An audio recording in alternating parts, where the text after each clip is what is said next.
Hello friends, कैसे हैं आप लोग। अस्सलाम वालेकुम। आज हम लोग डिस्कस करेंगे नेक्स्ट टॉपिक्स पीडब्ल्यूई के, इलेक्ट्रिकल इंजीनियरिंग के।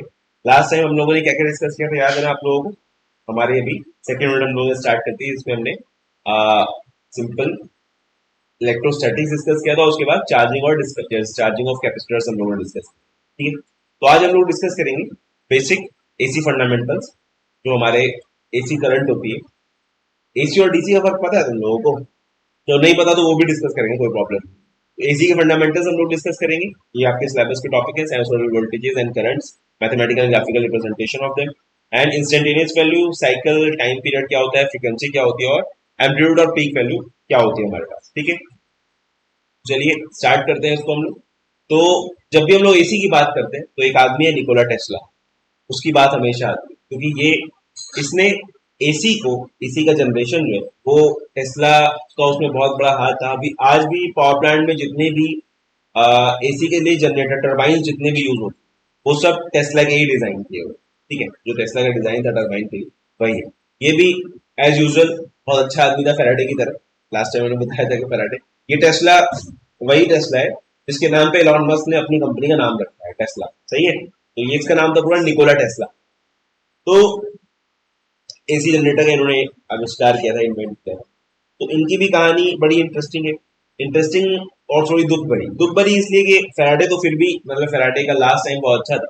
टेस्ला का थोड़ा सा एंडिंग अच्छी नहीं हुई। बहुत अपने टाइम का बहुत नोन इन्वेंटर, बहुत सारे पेटेंट्स इसके नाम पे और बहुत सारे इसने काम किया। थोड़े से प्रॉब्लम्स है। पहले एडिसन के साथ इसने, थॉमस अल्वा एडिसन का नाम तो सुना ही होगा आप लोगों ने, जिसने इलेक्ट्रिक बल्ब इजाद किया था। तो एडिसन के साथ भी इन्होंने काम किया था। एडिसन डीसी का जो है फैन था, ये एसी के फैन थे। उन्होंने बहुत कहा एडिसन से कि भाई जो है एसी में भी थोड़ा ट्राई कर लो, वो माने नहीं। थोड़ा एरोगेंट नेचर था एडिसन का, तो एरोगेंट नेचर की वजह से फिर इन्होंने उनको छोड़ दिया था एडिसन को। और फिर ये गए थे, मतलब इन्होंने पहले अपनी किसी और कंपनी में, वहां से धोखा मिला इनको, बहुत नुकसान हुआ।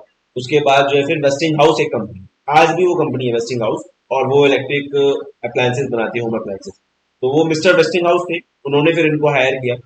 तो उनकी कंपनी में रह के उन्होंने बहुत सारे काम किए। लेकिन आखिर वक्त में ये होटल के रूम में ये रहते थे किराए में। तो पता नहीं क्या हुआ लास्ट टाइम में, कैसे इन्होंने, मतलब सुसाइड था या डेथ थी, जो भी था, इनकी डेथ भी मिस्टीरियस सर्कमस्टांसेस में हुई। तो बहुत, मतलब माइंडेड आदमी थे, जीनियस आदमी थे। इवन ये था कि इनको नोबेल प्राइज मिलने का भी एक जगह हो था। तो इन्होंने, लेकिन ये हो रहा था कि इनको एडिसन के साथ मिले। तो जब इन्हें पता चला कि मुझे नोबेल प्राइज एडिसन के साथ मिलने वाला है, तो इसने इन्होंने पहले ही डिक्लेयर कर दिया कि अगर मुझे एडिसन के साथ नोबेल प्राइज दी तो मैं लूंगा ही नहीं, मैं रिजेक्ट कर दूंगा नोबेल प्राइज। तो जब उन लोग को पता चला कि भाई ये ऐसी बात करे कि रिजेक्ट कर देंगे, तो उन्होंने कहा भाई ये तो नोबेल प्राइज की जो है वो हो जाएगी, क्या बोलते हैं, बेइज्जती हो जाएगी। तो फिर उन्होंने दोनों में से किसी को भी नहीं दिया, ना एडिसन को दिया ना टेस्ला को। हालांकि दोनों अपने टाइम के बड़े साइंटिस्ट हैं। ठीक है, तो चलो बहुत बात होगी निकोला टेस्ला की। अब बात करते हैं एसी की। जो एसी जनरेटर इन लोगों ने बनाया, निकोला टेस्ला ने बनाया। तो generation of sinusoidal voltage and current, जो हमारी एसी है वो साइनसोइडल वोल्टेज होती है। एसी देखो, जो हमारे घर में आती है वो कैसी करंट होती है, ऐसे ये तो तुम लोग को पता होगा, एक एसी करंट होती है, एक डीसी करंट होती है। अगर नहीं भी पता तो भी देखो, डीसी करंट नॉर्मल करंट होती है, जो अभी तक हम लोग जैसे कैपेसिटर अपना चार्ज करते हैं, हम लोग डीसी करंट से चार्ज कर रहे हैं। कि जो बैटरी होती है हमारी, वो डीसी करंट सप्लाई करती है। एक पॉजिटिव है, एक नेगेटिव है, पॉजिटिव से नेगेटिव की तरफ हमारा करंट फ्लो कर रहा होगा, that is called DC current. ठीक है, तो और जो घरों में आती है वो कौन सी करंट होती है? हाँ, वो एसी करंट होती है हमारी, है ना। जो हमारे यहाँ हाउस प्लग में आती है, जो फैंस वगैरह जितने भी चलते होते हैं, सारे के सारे हमारे पास कैसे करंट होते हैं? ये सारी करंट एसी करंट होती है। किसी को याद है कितना वोल्टेज होता है इस करंट का? कितना वोल्टेज होता है जो घरों में वोल्टेज आती है, घरों में जो एसी आती है? हाँ, 230 वोल्ट। 230 वोल्ट, पहले 220 वोल्ट, मतलब ऐसे ही रहता है, फ्लक्चुएट करता है थोड़ा बहुत। 220 और 230 के बीच में रहता है। और ये कांस्टेंट वोल्टेज सोर्स सप्लाई होती है, तो current, sorry, constant voltage source supply होती है, तो करंट इसमें वैरी करता है, जो लोड के ऊपर, जैसे आपने लोड लगाया हो। ठीक है ना, जो घरों में आती है वो एसी होती है। और इसके अलावा मैक्सिमम कितना एसी सुना है आपने आज तक? जो ट्रांसमिशन लाइन्स होती हैं, उसमें कितना एसी होता है? 11 थाउजेंड वोल्ट, और उससे भी ज्यादा भी होता है। 11 के किलो वोल्ट भी होता है उससे, क्योंकि 25,000 किलो वोल्ट की भी लाइन होती है। 25,000 किलो वोल्ट यानी 25 मिलियन वोल्ट की भी लाइन होती है हमारे। ठीक है, बहरहाल यहाँ पर अगर हम लोग देखें तो हमारे पास, अगर ये वायर, ये हम लोग ये शो कर रहे हैं कि अगर एक वायर से हमने, ऐसे कॉइल है हमारे पास, उसको हम जैसे मैग्नेटिक फील्ड में रोटेट करेंगे, तो ये हमारे पास था BLV साइन थीटा। ठीक है, तो अगर ये इस डायरेक्शन में है तो जीरो इसके ऊपर जो थीटा है वो यहाँ जीरो है, तो जीरो होने की वजह से इसके ऊपर जो इलेक्ट्रिक ईएमएफ इंड्यूस होगा वो जीरो होगा। फिर जब हम इसको ऐसे इधर अगर हम लोग करते तो थीटा हो जाएगा हमारा 45, तो यहाँ से जो इसका वोल्टेज होगा वो बीएलवी साइन 45 होगा हमारा। ठीक है, हमारे पास ये वाला इक्वेशन थी, किसी भी जो है अगर कोई कंडक्टर को हम लोग किसी मैग्नेटिक फील्ड में रोटेट करा रहे हैं या मूव करा रहे हैं, तो जो एंगल है उस एंगल पे डिपेंड करेगा कि उसके ऊपर कितना ईएमएफ उस कंडक्टर में इंड्यूस होगा। ठीक है, ये हम लोगों ने फैराडे सेकंड लॉ जब डिस्कस किया था उसके बाद हमने डिस्कस किया था कि अगर हम लोग किसी कंडक्टर को किसी मैग्नेटिक फील्ड में मूव कराएं तो उसमें ईएमएफ इंड्यूस होता है, और वो जो ईएमएफ इंड्यूस होगा that will be BLB sine theta के टर्म में हमारे पास होता है। ठीक है, तो ये उसको हमने अलग अलग डिपिक्ट कर दिया कि जीरो होगा तो कितना होगा, 45 होगा तो कितना होगा, उस तरह से अलग अलग वोल्टेज पे हमारे अलग अलग एंगल पे अलग अलग वोल्टेज हमारे पास आ जाएंगे अगर बाकी सारी चीजें कांस्टेंट है तो। ये यूनिफॉर्म है हमारा बीबी, और लेंथ जो है इसकी जो क्रॉस मतलब लेंथ जो कट कर रही है मैग्नेटिक फील्ड को वो भी कांस्टेंट है, और मतलब जो वेलोसिटी है वो भी कांस्टेंट है, एक ही स्पीड से हम लोग इसको मूव करा रहे हैं। तो ये क्या होगा, जब जीरो होगा तो भी 0 वोल्ट होगा, 45 होगा तो कुछ बढ़ेगा, फिर 90 होगा तो साइन 91 होगा, तो बीएलबी ये मैक्सिमम होगा 90 के ऊपर। फिर 135 होगा तो फिर से जितना यहाँ पे था उतना हो जाएगा, जब 180 होगा तो दोबारा से जीरो हो जाएगा। इसका मतलब ये है कि जीरो से लेके 180 तक जो वैल्यू है ईएमएफ की वो बढ़ रही है और फिर वापस घट के वापस जीरो हो जाएगी। ठीक है, उसके बाद जब हम जाएंगे 225 में, तो जो फोर क्वाड्रेंट्स होते हैं हमारे पास, है ना, आप लोग को याद होगा हमारे पास होते हैं फोर क्वाड्रेंट, ट्रिग्नोमेट्री में आप लोगों को पढ़ा हुआ है, इसमें होता है ए एस टी सी। यहाँ पे ऑल पॉजिटिव होता है, यहाँ पे साइन पॉजिटिव होता है, यहाँ पे टेन पॉजिटिव होता है, यहाँ पे कॉस पॉजिटिव। सही है, ये हमारा क्या है, 0 से 90 तक है, ये हमारा 90 से 180 तक है, और ये हमारा 180 से 270 तक है, और ये 270 से 360 तक है। ठीक है ना, तो हमें ये चीज पता है कि जैसे जैसे हमारा एंगल वैरी कर रहा है, तो जब 0 से 90 तक था तब तक तो साइन पॉजिटिव ही था हमारे पास, फिर 90 से आगे बढ़ा तब भी इस क्वाड्रेंट में भी हमारा साइन पॉजिटिव है, तो यहाँ पे सारी वैल्यूज हमारे पास पॉजिटिव है। 180 पे आके वापस से हमारा साइन जीरो हो जाएगा। अब जब नीचे की तरफ हम लोग आएंगे तो यहाँ पे साइन पॉजिटिव नहीं होता, 10 पॉजिटिव होता है, यानी साइन होगा हमारा नेगेटिव, साइन और कॉस दोनों नेगेटिव होगी इस क्वाड्रेंट। तो अब 225 के लिए हमारे जो इसकी वैल्यू होगी एमएफ की वो नेगेटिव है। तो ये ऐसे ही 270 के लिए भी 270 फिर से हमारा यहाँ पे क्या होगा, मैक्सिमम होगा, मैक्सिमम यानी -1 के करीब आ जाएगा। साइन 90 होता है 1 और साइन 270 होता है -1। ठीक है, तो ये माइनस बीएलबी हो जाएगा, जैसे यहाँ पे हमारे पास 90 पे बीएलबी था। ठीक है, उसके बाद वापस 3.5 पे अगर हम लगाएंगे तो वापस -BLB/√2 जो हमारे पास यहाँ आ रहा था ऐसे ही, और फिर 360 पे आके जीरो, वापस से जीरो हो जाए। ठीक है, तो हमारा साइन कैसे जा रहा है, साइन हमारा ऐसे जा रहा है कि जीरो से लेके पहले यहाँ पे ये पॉजिटिव की तरफ जा रहा है, फिर वापस से जीरो आ जा रहा है, फिर जीरो से फिर नेगेटिव मैक्सिमम की तरफ जा रहा है, फिर वापस से जीरो आ रहा है। तो एक ऐसा हमारे पास पैटर्न मिल रहा है हमें साइन का। ठीक है, तो ये कुछ इस टाइप की वेवफॉर्म हमें मिल जाती है अगर हम एक कॉइल को किसी भी मैग्नेटिक फील्ड में रोटेट करा रहे हैं अगर हम लोग, तो उससे जो ईएमएफ इंड्यूस होगा उसके अंदर उसकी वैल्यू ऐसे हमारी चेंज हो रही होगी, और उसकी जो फाइनल वोल्टेज होगा वो इस टाइप से हम लोग प्लॉट करते हैं। ये इसको हम लोग कहते हैं साइनोसॉइडल वोल्टेज। ठीक है, एसी और डीसी में क्या फर्क होता है, समझ में आया आप लोगों को। एसी जो होती है हमारे पास वो कम ज्यादा हो रही होती है, एसी में भी दो लाइन होती है, डीसी में भी दो लाइन। ठीक है, लेकिन देखो होता क्या है कि डीसी में करंट कहां से कहां फ्लो होती है, पॉजिटिव से नेगेटिव की तरफ। सही है, डीसी में हमारे पास दो लाइन होती है, एक होती है पॉजिटिव टर्मिनल, एक होता है हमारे पास नेगेटिव टर्मिनल। तो डीसी जो करंट होते हैं हमारा वो पॉजिटिव से नेगेटिव की तरफ जा रहा होता है, और जो एसी करंट होता है हमारे पास वो कैसे जा रहा होता है, उसमें भी हमारे पास दो लाइन होती है, लेकिन उसमें पॉजिटिव नेगेटिव नहीं होता। उसमें क्या होता है, उसमें होता है एक लाइन और दूसरा होता है न्यूट्रल, है ना। अच्छा कभी देखना, उसमें जो बोर्ड होता है, बोर्ड में दो प्लग होते हैं, दो सॉकेट्स होते हैं। टेस्टर लेना, टेस्टर से अगर एक सॉकेट में आप लगाएंगे तो उसमें लाइट जलेगी, समझ में आएगा कि हाँ ये करंट है, और दूसरे में आप लगाएंगे तो नहीं जलेगी क्योंकि वो न्यूट्रल वायर है। कैसा है वो, न्यूट्रल वायर। तो डीसी में एक फेज होता है और एक न्यूट्रल होता है, सॉरी एसी में, एसी की बात, घर में तो एसी आ रहा है, तो एसी में हमारे पास एक फेज होता है और एक न्यूट्रल होता है। तो फेज और न्यूट्रल क्या करते हैं कि जो करंट है हमारी वो आधे टाइम के लिए फेज से न्यूट्रल की तरफ फ्लो करती है, और आधे टाइम के लिए न्यूट्रल से फेज की तरफ फ्लो करती है। सही है, करंट जो होती है हमारे पास वो आधे टाइम से, तो जो हमारे पास लाइन होगी ना, अगर ये लाइन है ये न्यूट्रल है, तो आधे टाइम के लिए करंट यहाँ से यहाँ फ्लो करती है, आधे टाइम के लिए करंट यहाँ से यहाँ फ्लो करती है। तभी तो मतलब नेगेटिव पॉजिटिव समझ में आ रहा है। अच्छा होगा क्यों ऐसा, ये तो जीरो पे कांस्टेंट है हमारा, ये हमारा कभी पॉजिटिव है और कभी नेगेटिव। तो जब ये पॉजिटिव होगा तो पॉजिटिव से जीरो कम है, करंट इस तरफ फ्लो होगा, और जब ये नेगेटिव होगा तो जीरो से नेगेटिव कम है, करंट इस तरफ हमारा फ्लो होगा। समझ में आ रही है बात। तो देखो होता क्या है, जैसे अगर हम लोग कोई बल्ब ले, सही, अब आप कहेंगे सर ऐसे तो नेट करंट फ्लो हमारा जीरो हो रहा है ना, क्योंकि जो जा रही है वही वापस भी आ रही है। नहीं, ऐसा नहीं होता। देखो करंट तो भले ही जा रहा हो या वापस, करंट क्या है हमारा, मूवमेंट ऑफ चार्ज, और मूवमेंट ऑफ चार्ज से हमारे सारे काम होते हैं। देखो ये जो बल्ब होता है रोशनी कैसे देता है, जब इसके अंदर से इलेक्ट्रॉन फ्लो करेंगे तो ये लाइट एमिट करेगा, है ना। तो अगर चाहे, अब इसको कोई मतलब नहीं है, ये बाइलीनियर कह सकते हैं इसको, या पैसिव एलिमेंट है या बाइलीनियर एलिमेंट है इसमें। मतलब बाइलीनियर का मतलब ये कि किसी भी तरफ जा सकता है, ठीक है। चाहे आप करंट इधर से इधर फ्लो कराइए तब भी इसमें मतलब जो लाइट निकलेगी, इधर से इधर फ्लो कराइए तब भी इसमें लाइट निकलेगी, सही है ना।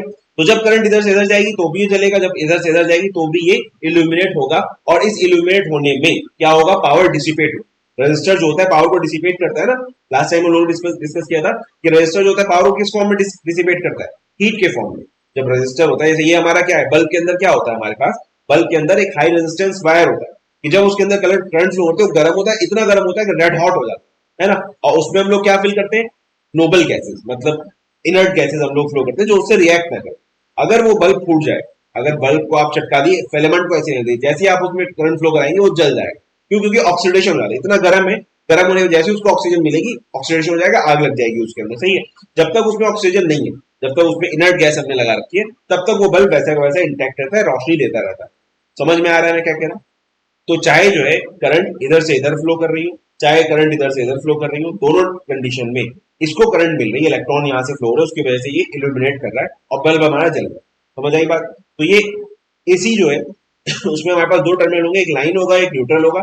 और आधे टाइम के लिए देखो जैसे यहाँ पर है, तो ये वाला जो पॉजिटिव टाइम है इसमें हमारे पास पॉजिटिव साइकिल के लिए करंट फेज से न्यूट्रल की तरफ जाती है, और नेगेटिव साइकिल के लिए करंट न्यूट्रल से फेज की तरफ आती है। इस तरह से हमारा एसी चल रहा होता है, ठीक है।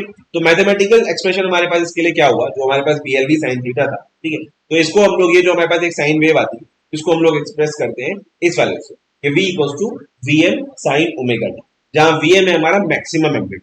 मैक्सिमम एम्पलीट्यूड कैसे है कि साइन की जो वैल्यू है वो मैक्सिमम कितनी हो सकती है, साइन की वैल्यू मैक्सिमम, इतना तो ट्रिग्नोमेट्री तुम लोगों ने पढ़ी होगी यार, ऐसा मत हो कि साइन का भी।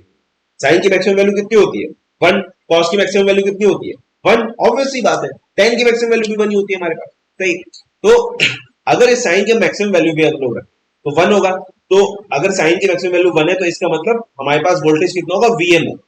तो मैक्सिमम वैल्यू वोल्ट V के हमारे पास VM है, तो इसलिए इसको हम लोग कहते हैं पीक एम्पलीट्यूड या मैक्सिमम वोल्टेज, सही है। तो ये हमारा होता है पीक एम्पलीट्यूड, जैसे यहाँ पर हमारे पास 100 वोल्ट है, ठीक है। तो और VM साइन ओमेगा टी, अब ये तो हमारा कांस्टेंट रहेगा, ये तो चेंज नहीं होगा। और साइन ओमेगा टी में हमारे पास ओमेगा के अकॉर्डिंग, ओमेगा भी हमारे पास कांस्टेंट होती है, फ्रीक्वेंसी होती है। आपको पता होगा कि हमारे यहाँ कितनी आती है फ्रीक्वेंसी, इंडिया में जो एसी आता है हमारे घर में, उसकी फ्रीक्वेंसी कितनी होती है, 50 हर्ट्ज, है ना। तो 50 हर्ट्ज फ्रीक्वेंसी होती है उसकी। तो कभी देखना किसी भी अप्लायंस पे नॉर्मली लिखा भी होता है कि अगर इसको इनपुट सप्लाई कितनी चाहिए, उसमें लिखा होता है 220 वोल्ट 50 हर्ट्ज सप्लाई, या फिर उसमें रेंज लिखी होती है 110 to 220 volt 50 hertz supply. Generally हमारे पास अप्लायंसेस के अंदर वोल्टेज की स्पेसिफिकेशन के साथ साथ फ्रीक्वेंसी भी गिवन होती है। इंडिया में 50 हर्ट्ज चलती है, कुछ कंट्रीज में 60 हर्ट्ज भी चलती है, ठीक है, ऐसे कोई प्रॉब्लम नहीं है। तो वो 50 हर्ट्ज क्या है, वो फ्रीक्वेंसी है। ओमेगा की वैल्यू क्या होती है, 2πf। ओमेगा जो है वो एंगुलर फ्रीक्वेंसी है, और वो जो हमें गिवन है वो फ्रीक्वेंसी है। तो जब f कांस्टेंट है तो ओमेगा भी कांस्टेंट ही होगा, है ना, 2πf होता है। t बस हमारा वेरिंग, ठीक है। अगर हमें इसको ऐसे प्लॉट करना है तो हम जैसे जैसे t को वेरी करते रहेंगे वैसे वैसे हमारा जो है वो v चेंज होता रहेगा। तो यहाँ पे हम लोग ओमेगा में, यहाँ पे t है जो हमारा वेरिएबल है, उसके अकॉर्डिंग हमारा v चेंज होगा। तो v will be vm sin 2πf into t। f हमारे पास कांस्टेंट होगा, क्वेश्चन में गिवन होगा शॉर्ट। और हम नॉर्मली क्या होता है, छोटे छोटे न्यूमेरिकल जो आते हैं उसमें वो क्या कहेगा, vm गिवन होगा, हमें फ्रीक्वेंसी गिवन होगी, और फिर कुछ टाइम देगा कि इतने टाइम पे इसका वोल्टेज कितना होगा, इंस्टेंटेनियस वैल्यू कितनी होगी। या ये बताएगा कि अगर इंस्टेंटेनियस वैल्यू हमारे पास इतनी है तो टाइम की वैल्यू क्या होगी, सही है। कुछ भी मतलब इन 3-4 चीजों में से 2-3 चीज दी होंगी, एक पूछी होगी, ठीक है। उसके बाद सेम वेवफॉर्म हमारे पास करंट की भी होगी, क्योंकि जैसे जैसे वोल्टेज चेंज हो रहा है वैसे वैसे हमारा करंट चेंज हो रहा है। तो सेम वेवफॉर्म हमारे पास करंट की भी होती है, I equal to IM sin omega T. तो चाहे हमारे एसी वोल्टेज हो चाहे एसी करंट हो, दोनों की वेवफॉर्म हमारे पास इस टाइप की होती है, सही, समझ में आया।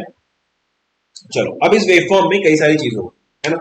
एक तो ये खुद ही वेवफॉर्म क्या होता है, if the it's the graph, sorry I S लगाना भूल गया। It's the graph obtain by plotting instantaneous quantity with respect to time. किसी भी इंस्टेंटेनियस टाइम क्वांटिटी को अगर मैं टाइम की छोटी छोटी वैल्यूज लेकर पुट करना स्टार्ट कर दूं तो मुझे क्या मिलेगा, अगर यार मैंने आई के लिए लिया होता I equal to IM sin omega T, तो हमारे पास कुछ इस टाइप का प्लॉट आता। T1 के लिए कुछ I1 आता है, T2 के लिए I2, T3 के लिए I3, और ऐसे ये बढ़ता हुआ जा रहा है, फिर कम होता हुआ जाता है, ऐसे चलता रहता है ना। तो अगर हम इसकी वैल्यूज को एक ग्राफ पे प्लॉट करें तो इसको हम लोग कहते हैं वेव फॉर्म, है ना।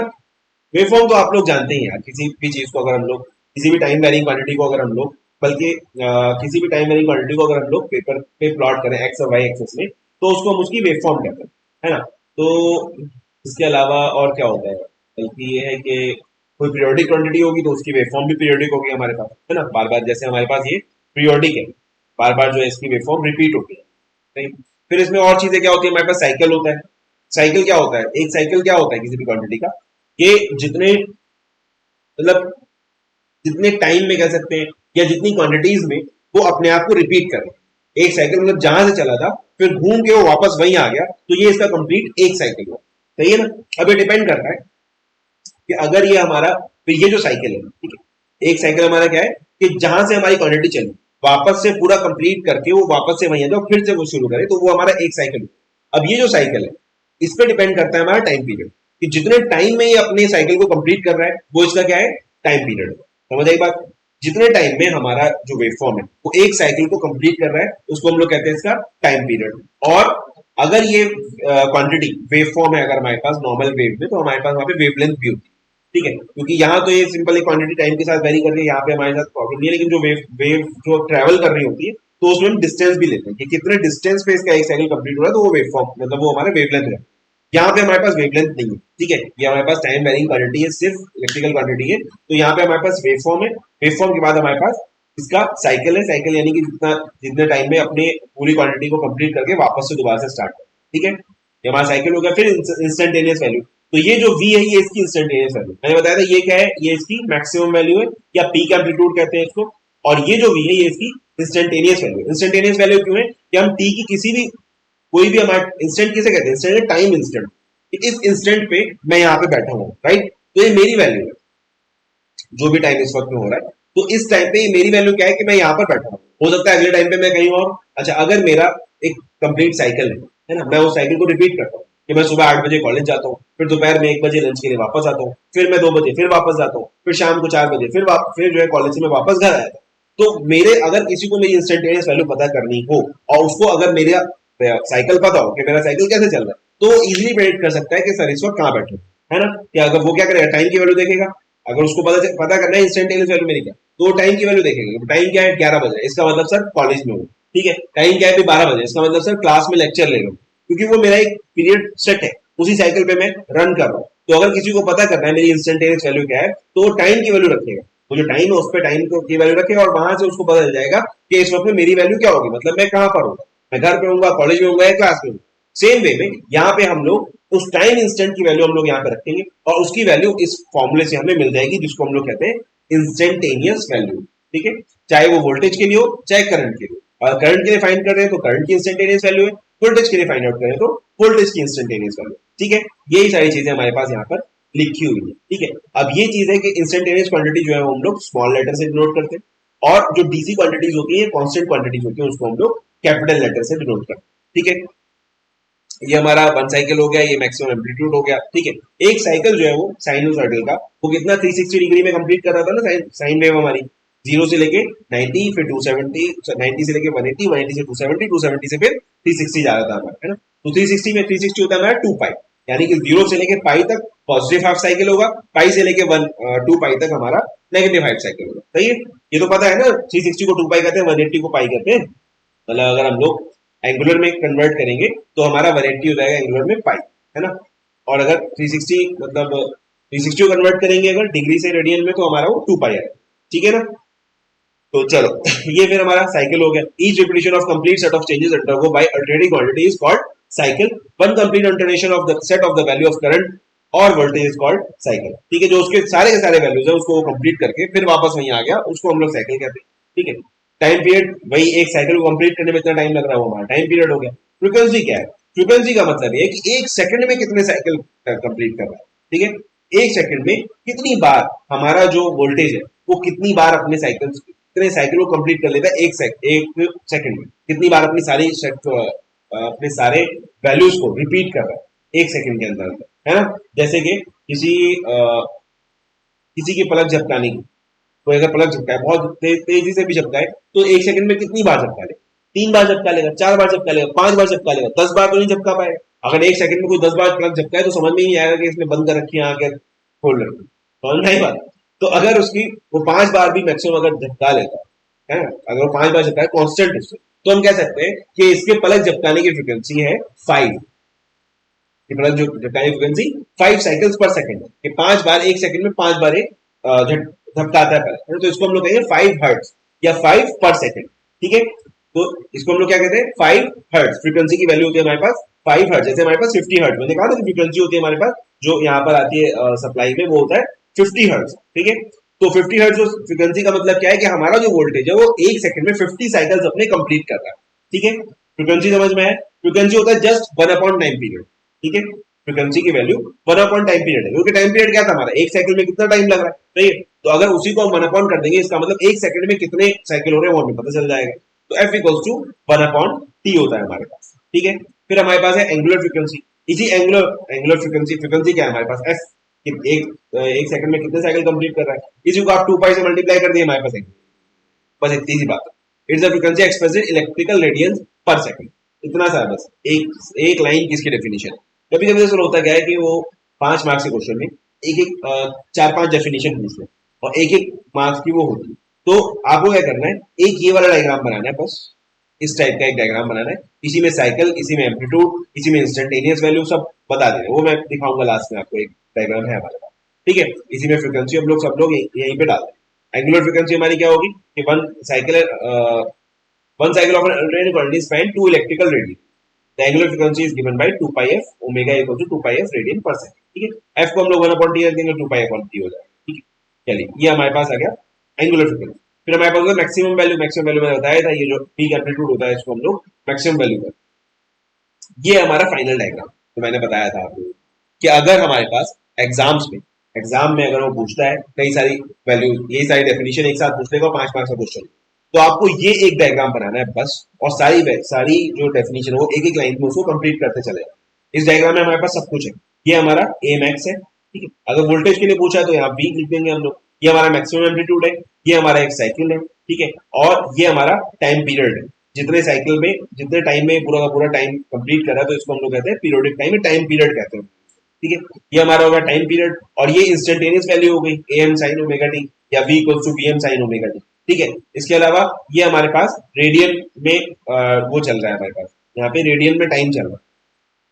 यहाँ पे हम लोग रेडियन में हम लोग अपने जो इंस्टेंटेनियस वैल्यू है उसको हमने रेडियंस में प्लॉट किया है। ओमेगा जो था हमारे पास, ओमेगा की वैल्यू में हमने इसको प्लॉट कर रखा है यहाँ पे, ओमेगा टी की वैल्यू। ठीक है, और इसके अलावा ये हमारी साइनसोइडल वेवफॉर्म होगी। जितनी चीजें हमने अभी तक किया था वो सारी हम लोग यहाँ पर इसको प्लॉट कर देंगे। चाहिए ये ठीक है, आरएमएस और एवरेज अभी हम लोग नेक्स्ट लेक्चर में डिस्कस करेंगे। ठीक है, तो आज के लिए बस इतना ही, मिलते हैं नेक्स्ट वीडियो में। अभी ठीक है, समझ में आया ना हमने जितनी चीजें डिस्कस करी है यहाँ पे, साइकिल क्या होता है, एम्पलीट्यूड क्या होता है, और पीक एम्पलीट्यूड क्या होता है। इंस्टेंटेनियस वैल्यू थी एक तो हमारे पास, और एक हमारे पास मैक्सिमम वैल्यू थी। ठीक है, तो पीक एम्पलीट्यूड था हमारा मैक्सिमम वैल्यू, फिर इंस्टेंटेनियस वैल्यू थी हमारे पास, उसके अलावा टाइम पीरियड था, फ्रीक्वेंसी क्या थी, साइकिल्स पर सेकंड, है ना, फ्रीक्वेंसी की वैल्यू थी हर्ट्ज। अगर भाई हम लोग एंगुलर फ्रीक्वेंसी लेंगे तो उसी में हम लोग जस्ट 2 पाई का मल्टीप्लाई कर देंगे, तो हमारे पास 6 रेडियन में वो फ्रीक्वेंसी आ जाएगी। एंगुलर फ्रीक्वेंसी होती है रेडियंस में। ठीक है, और इसके अलावा बस एवरेज और आरएमएस वैल्यू हम लोग आगे। ठीक है, चलिए तो फिर मिलते हैं आपसे अगले वीडियो में, तब तक के लिए बाय।